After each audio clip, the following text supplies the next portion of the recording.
need to think more than just vegan for our children. What we need to think about is how the food's produced. And more important than not eating animals is not eating glyphosate, not eating food that was sprayed with Roundup or glyphosate.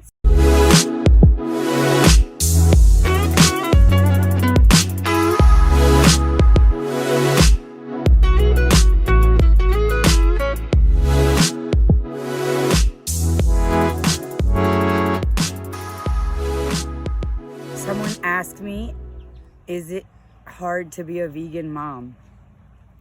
In all honesty, my kids are vegetarian. My husband is from Mexico, and he couldn't even comprehend the vegan concept to be something for our kids, so we compromised at vegetarian when we got married.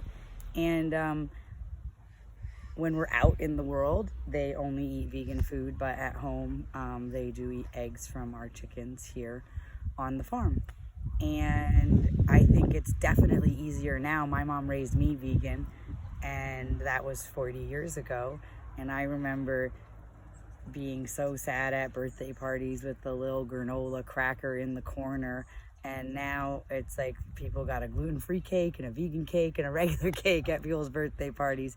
And so I think right now it's much easier to be vegan in the world because people are waking up to the plant-based diet, and there is options everywhere. And whether you're going to Burger King or you're going to Sage, those are the extreme other sides of the spectrum. There is options for people that want to eat plant-based. But I think that we need to think more than just vegan for our children. What we need to think about is how the food's produced. And more important than not eating animals is not eating glyphosate, not eating food that was sprayed with Roundup or glyphosate. So that means most conventional grains, that means conventional corn.